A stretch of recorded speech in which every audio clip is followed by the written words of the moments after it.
Hey guys, if you're just tuning in, you're late. It's all good. I'm DJ Crowley. I'm your boy, Boo. And this is the Simmer Down radio program where we play reggae world and anything that grooves. Yeah, baby. Tonight on the program, we have our good buddy Kyle Rising of Cincy Trails. I know everybody wants to know what's going on. You're going to find out here in just a minute. So simmer down. Blessing. All right, guys, are we ready for a little interview? What do you think, everybody? I'm in. A little chit-chat. So, this is going to be with Kyle Rising of Cincy Trails, and everybody knows. If you don't know, whatever, it's all good. Unfortunately, he has... the band members have decided to, move on to other ventures, and that is totally fine, man. This business is not easy. We're gonna talk about all this here, in the interview.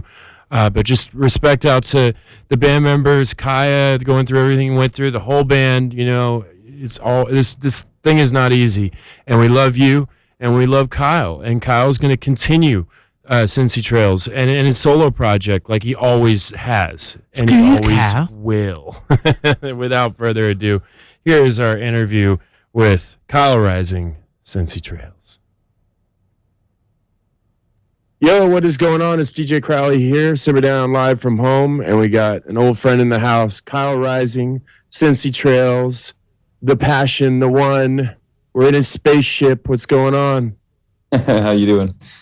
Man, I'm doing good, man. It's really good to see you again. The last time, we have so many stories, but the last time I saw you, I think was at Winston's in OB, and it was you guys and the elevators, and then the whole world shut down.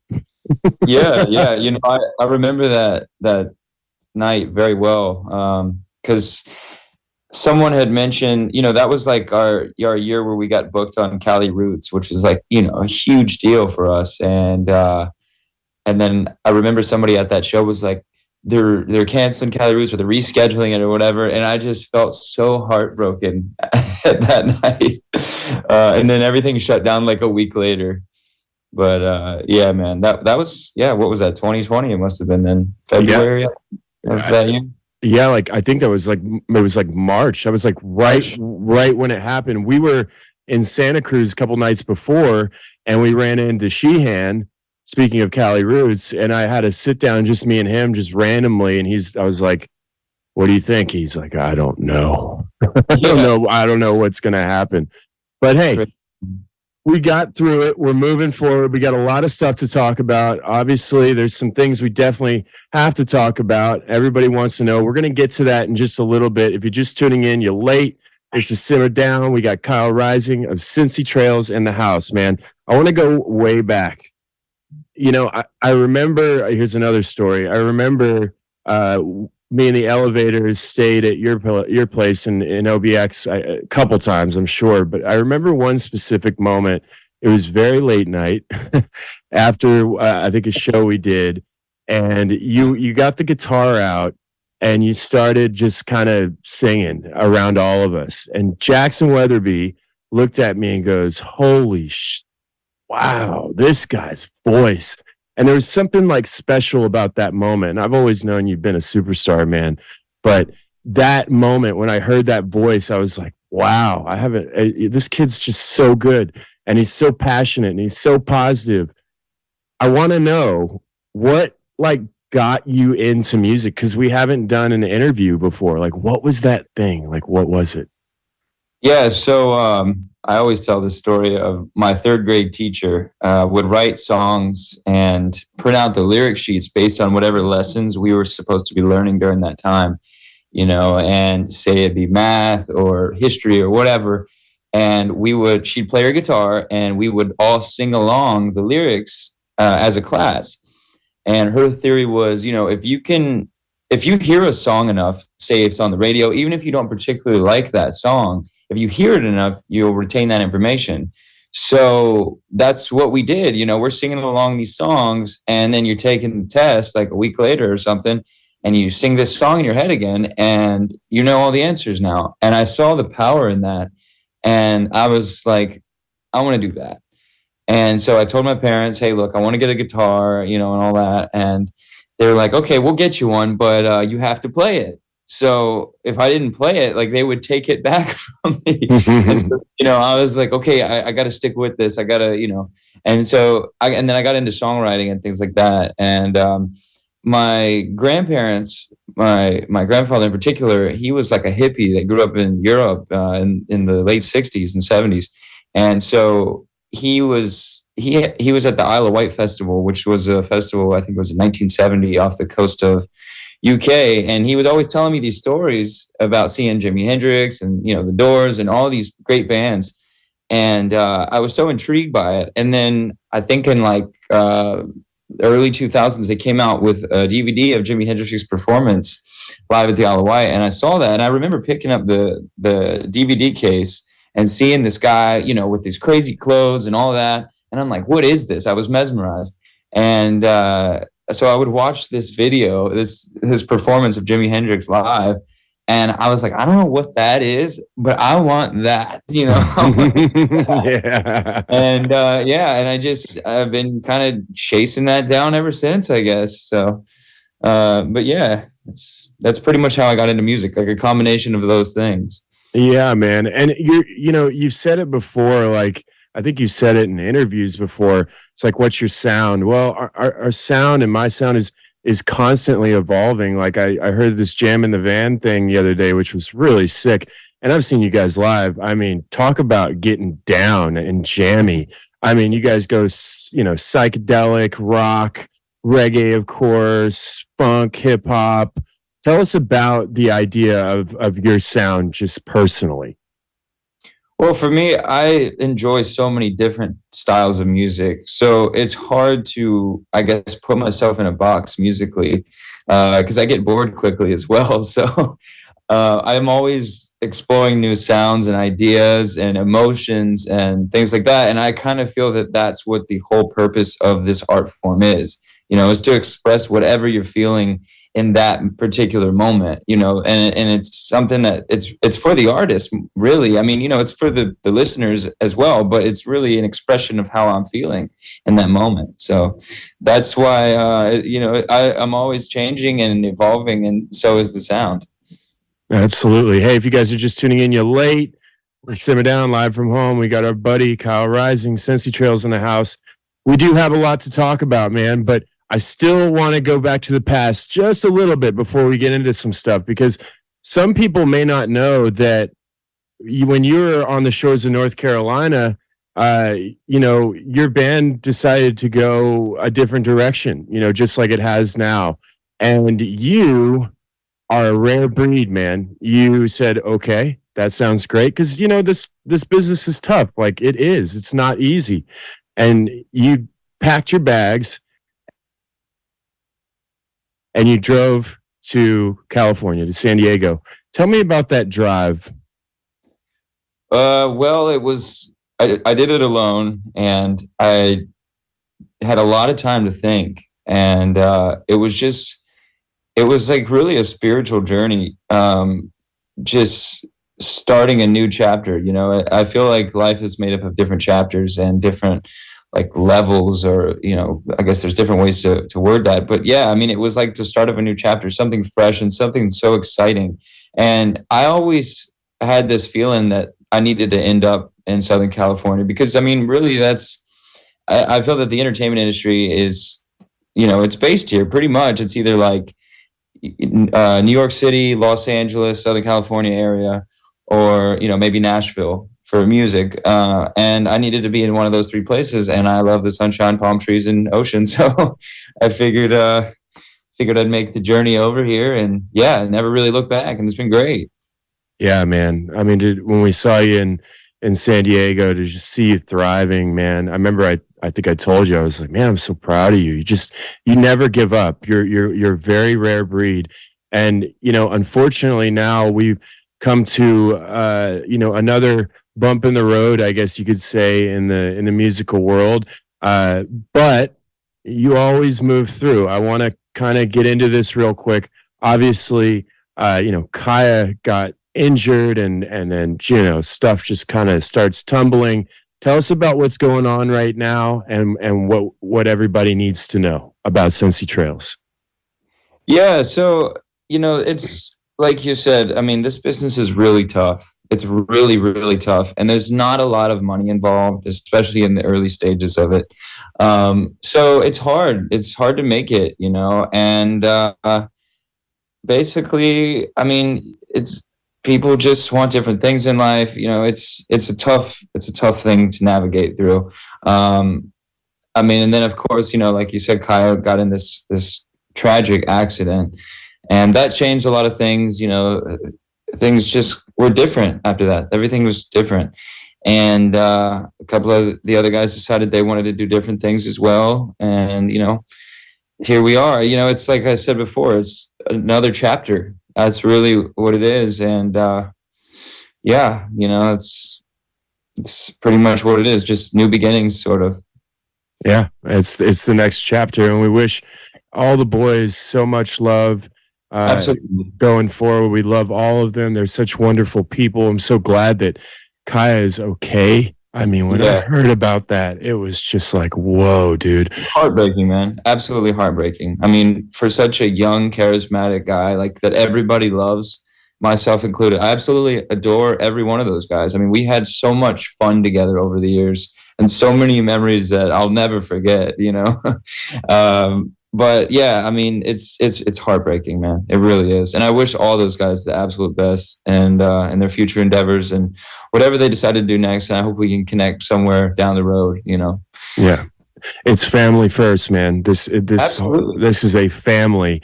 No matter what happens in this business, we are always a family. I mean, I've seen so many things happen. I mean, I remember way back in the day, Irie was, I think, like 2 years into touring, maybe a year and a half into touring, 2014, 15, and her keyboardist left a note on their van in the middle of Ohio, in the middle of a tour that said, "I'm out." Wow. I mean, it happens, and it happens in all these different ways. So we wish all of them the best. And again, Kaya, so glad that he's recovering. And please, everybody send your love out to them because they're wonderful people. I think some people outside of the industry don't realize how taxing this is mentally for people. Like for the guy that you're talking about to just get up and leave a note, for example, like that, you could tell there must have been something going on where he just decided to all of a sudden get up and leave. I mean, there's so like touring and stuff like that is not an easy thing to do. I think maybe a lot of people believe that it's all just fun and games and partying and all that. But it's taxing on your body and your mind and everything.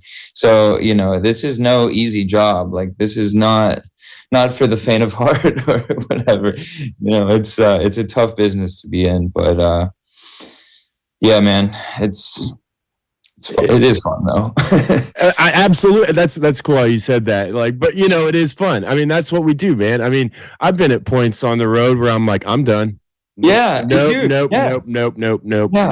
And then the next day it's like, you get off the bus or the van or whatever it is, and you go see your tour package homies and your family, and then all the family comes out and you get on stage and you're like, this rules. You know what I mean? Yeah. So next chapter, let's talk about it. Kyle Rising, Sensi Trails. I know you have some shows coming up. Tell everybody really wants to know, number one, what's going on with Sensi Trails? Are you actively looking for a new band? Do you have somebody already, people in the mix? And also your solo project. We'll talk about the Sensi Trails first and then your solo project after that. Yeah, so for Sensi Trails, I've been performing with a couple of different players recently. I mean, all of this with the band has been very recent. So I've been sort of auditioning new players. I do have a bassist locked in right now, my good buddy, Matt James. He's super rad. I don't know if you've heard about him, but I have, yeah. Yeah, man, that kid is awesome. So he's been out here staying with me for, I don't know, the past couple of weeks or so. And we've been having a great time together. And then just been kind of exploring some options around the local area and the local music scene here. And everybody's like super supportive, man. All these new players that are coming in are excited and just stoked to be a part of this, and that's been really fun and I guess sort of refreshing in a way. It's like every time you bring in new people, it's like this sort of fresh feeling again, and it's fun. So yeah, but I mean, I'm just kind of seeing what happens, how it goes, and it's definitely going to still continue to play shows under Cincy Trails. Like I know we have the Reggae Rise Up in Las Vegas coming up in October, so that's going to be a pretty big one. And dude, that lineup is insane. By the way, I don't know. If Yeah, is that the one with Action Bronson on it? Yeah, man. Dude. Yeah, and Lettuce. Lettuce is on it. Yeah, man. Big up to Live Night. Is it Live Night events? I believe that's. Those. Yeah. And speaking about them, they're such great people. Like the guys that put on Reggae Rise Up are so kind. But yeah, so we're looking forward to that. And we've got this run of shows coming up this week. We're doing a show with Fortunate Youth on 420, and then a few others.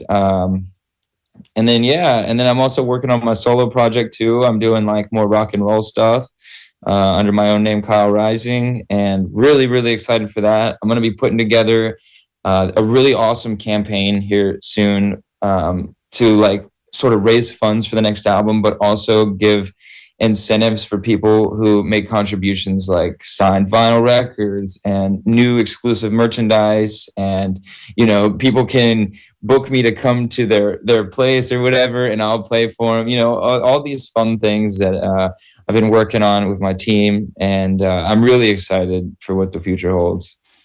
There's always a future for Kyle Rising and Cincy Trails. It never ends. Like I said, you're a very rare breed. How can everybody find more info on everything that's coming up with your solo project as well as Cincy Trails? Yeah, if you check me out on Instagram, TikTok, I recently found some good success on TikTok, and Facebook, and you can email me, Spotify, all the good platforms there, Amazon, or, if you want to hear the music. You can go to my website, kylerising.com, cincytrails.com. So, absolutely. Yeah. So I got a question. I remember when we first met, you were like, yo, put my number in your phone. And this is years ago. And then I was like, what's your last name? And you were like, Rising. Tell us about that. Where did that one come from? Man, a lot of people think that it's a stage name. A lot of people, they're like, oh, what's your real last name, man? And I'm like,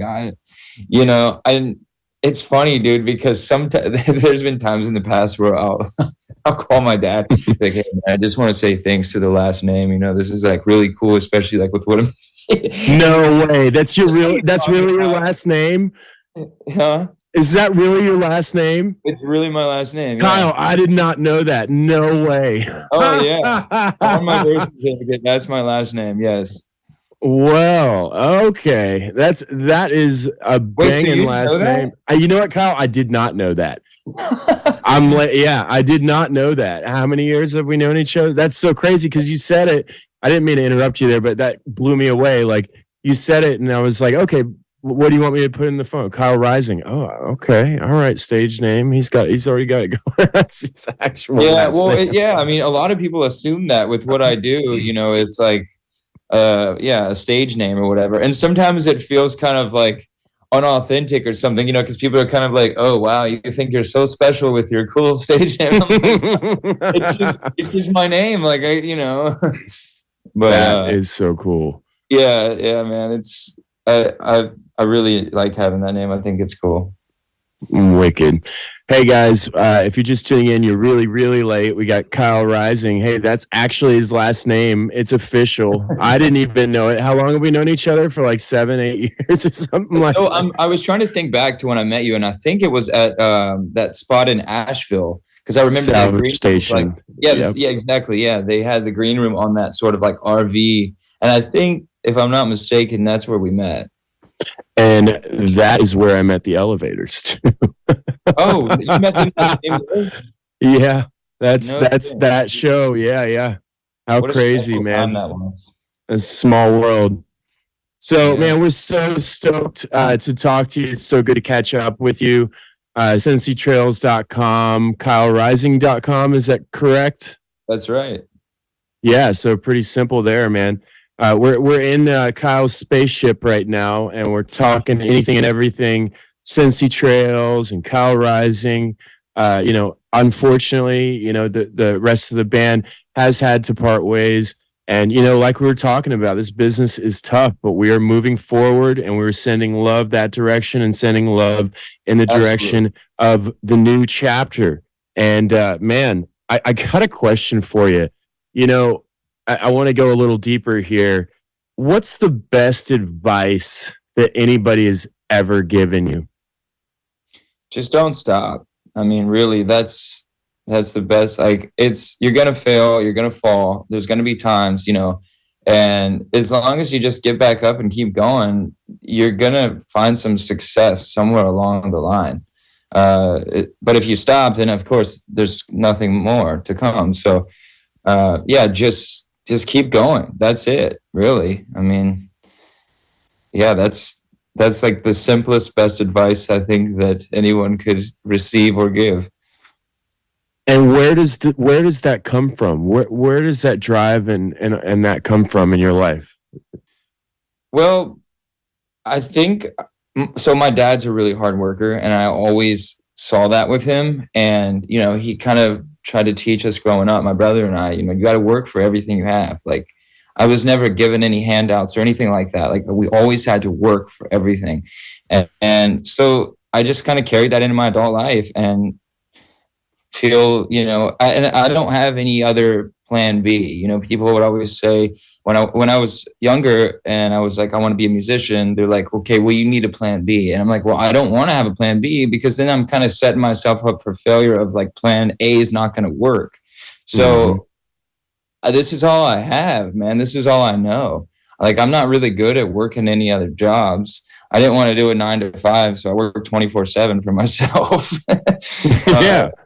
And like any other job I've ever had, I've pretty much like either been fired or just decided I didn't want to do it anymore. So yeah, I mean, this is just, full pedal to the floor all the time with it, pretty much. Yeah, I was just talking with Blue, my partner and producer, outside right before the interview. And I was like, this is so, so important, because, this is Kyle's, this is Kyle. This is his life. This is everything. Sensi Trails, Kyle Rising, this is it. There is no plan B. I like how you put that, man. Hey, it's been such a blast catching up with you. Always got your back, brother. Family for life. That. And I can't wait to see what the future holds for Sensi Trails and you. I bet it's going to be really bright. And I got one more question. I don't think we've actually done an official interview before everybody gets it. Again, it's been a pleasure. Remember, keep doing what you're doing. There is no plan B. Remember that, because you are a rare breed. You will figure it out. What does reggae mean to you? Wow. Reggae means to me like a good feeling. Music is all about emotion and the emotional connection that we have with ourselves and the listeners. And so reggae for me is just one of many emotions, but it's a positive emotion. For me personally, it's like an uplifting feeling. And it's something that I fell in love with when I first heard it. There was a band called Giant Panda Gorilla Dub Squad that came through Boom. In West Virginia. I mean, I was 12 years old, man, and they played at this small coffee shop in town, and my mom wouldn't let me go because she was like, I don't want you hanging around those hippies. But my buddy, one of my best friends, got to go, and he brought me back one of their CDs, and he was like, you got to check this sound out, and this was before I heard like Bob Marley, Sublime, or any of the, other stuff. And I would listen to that Giant Panda CD in the car with my mom on the way to soccer practice and all this. Like, that's where I fell in love with reggae, man. And then from there, I got into like the SoCal scene and all that. But there you go. Yeah. Panda, man, the Panda. Yeah. Oh, man. Hey, it's been such a blast. I love you, brother. Please keep doing what you're doing. You will always do it right, and you will always get there. And there's many chapters in life, and there's never a plan B. We'll see you next time, okay? All right, man. Take care. Thanks for having me.